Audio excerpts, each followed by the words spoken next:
오늘 함께 보실 하나님 말씀은 잠언 16장 6절 말씀입니다. 읽겠습니다. 인자와 진리로 인하여 죄악이 속하게 되고 여호와를 경외함으로 말미암아 악에서 떠나게 되느니라. 아멘. 오늘 말씀은 악을 해결하는 원리가 담겨 있습니다.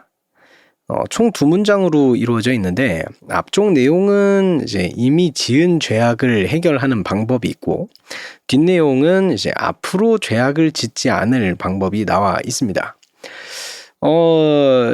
특히나 이렇게 보는 이유는 뭐냐면 앞에서는 죄악이 속하게 된다, 용서받게 된다고 나와 있는데 용서받는다는 건 당연히 이미 지은 죄를 용서받는다는 말이겠죠.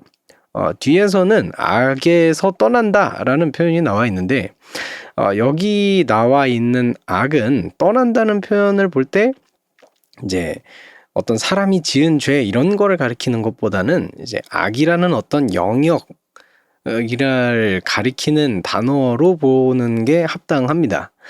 그래서 그 악이라는 영역에서 떠난다는 말이니까 앞으로 죄악을 저지르지 않게 된다는 얘기겠죠. 악을 떠났으니까 말이죠. 과거의 죄와 미래의 악을 모두 해결하는 방법을 알려준다는 얘기입니다. 그리고 이 말은 인간이 가진 이 죄의 문제를 해결하는 방법, 조금 더 나가면 구원의 방법이라고 말해도 과언이 아닐 겁니다. 자, 그러면 그 방법이 무엇인지 한번 살펴보도록 하겠습니다. 뒷부분이 좀 쉬우니까 뒷부분부터 보도록 하겠습니다. 악이라는 영역에서 벗어나는 방법은 되게 간단합니다. 여호와를 경외하면 됩니다. 이 경외한다는 말은 이제 두 가지가 합쳐져 있는 단어라고 보시면 되는데 뭐냐면 이제 우러러 보면서도 두려워한다, 이게 경외하다예요. 그래서 하나님을 우러러 보면서도 또한 두려워하면 된다는 겁니다. 그러면은 이게 어떻게 작동을 하는지 이제 궁금해지겠죠. 생각해 볼 수 있겠죠. 하나님을 존경하기 때문에 그분의 뜻을 이제 따르게 될 겁니다. 그런데 그러면서도 한편으로는 또 하나님을 두려워하기 때문에 그 하나님의 뜻을 벗어나지 않게 될 겁니다. 아니, 그 하나님의 뜻을 따르는 것과 그 뜻을 벗어나지 않는다는 건 뭐 같은 말 아닌가? 이게 이거 아니야? 라고 생각하실 수도 있는데 이게 좀 다릅니다. 둘 중에 하나만 하면은 이게 조금 달라지죠. 하나님을 존경만 하고 두려워하지 않는다면 어떤 일이 벌어질까요? 뜻을 따라서 살다가도 뭔가 내가 좀 힘들고 막 그러면은 이제 쉽게 그 길을 벗어나게 될 겁니다. 왜? 무서운 게 없으니까요.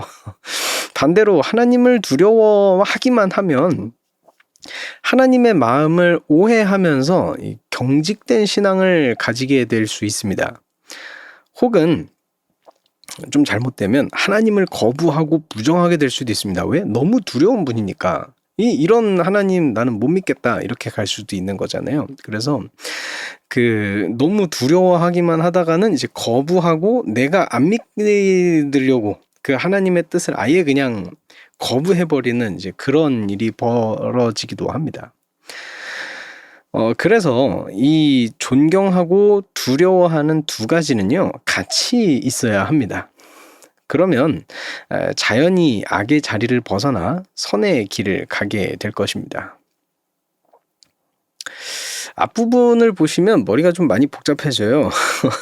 이게 생각이 많아지는 건데, 왜냐하면은 이제 죄악을 용서받는 방법이잖아요. 그 방법으로 인자와 진리를 제시하고 있습니다. 자, 그래도 요 두 가지 중에 인자는 좀 이해가 됩니다. 인자함이거든요. 이거는 이제 하나님께서 이제 하나님의 인자하심으로 우리의 죄를 용서해 주시는 거잖아요. 그렇죠? 그러니까 인자함이 있어야 그 인자함 때문에 이제 죄악에서 용서를 받는다는 걸 이해할 수 있습니다. 그렇죠? 그런데 진리는 왜 필요할까요? 여기에서 좀 이렇게 생각이 좀 엉켰습니다. 이게 왜 필요하지? 이러면서 고민을 좀 많이 하게 되더라고요. 좀 고민을 해봤는데, 그래서 앞으로 말씀드리는 거는 이것 때문입니다 라는 말이라기보다는 저는 이것 때문이라고 생각합니다 정도로 보시면 될 것 같습니다. 진리가 필요한 이유가 뭘까요? 왜냐하면 이 진리를 통해서 현재 내 삶이, 내가 지금 하고 있는 이 행위가 죄 가운데 있다는 걸 깨닫게 되기 때문입니다. 진리를 알고 나를 보면, 이 진리의 나를 빗대어 보면 그제서야 내가 이게 죄였구나라는 걸 깨닫게 된다는 얘기입니다. 그걸 깨달아야 내가 이 죄악 가운데 있고, 그래서 내 현재의 상황에서 이거를 벗어나야 되는구나, 이거를 알게 되잖아요. 그쵸? 그리고 그것을 알게 된 순간, 그러면 내가 어떻게 벗어나야 되지? 라는 방법을 찾게 되고, 그제서야 사람은 하나님을 인지하게 됩니다. 더 나아가서는 하나님의 인자하심이 나에게 필요하구나, 그래야 내가 내 죄를, 이 문제를 해결할 수 있구나라는 걸 알게 되는 겁니다. 그렇게 자신의 죄를 깨닫고 하나님 앞에 나오는 자에게 하나님은 인자하심을 베풀어 주십니다. 오늘 말씀은 다시금 되짚어보면서 나를 용서해 주신 그 하나님의 인자하심을 다시 기억해보고, 그래서 내가 앞으로도 이 악에서 떠나 하나님을 언제나 경외할 수 있는 내 스스로가 될 수 있기를 소망합니다.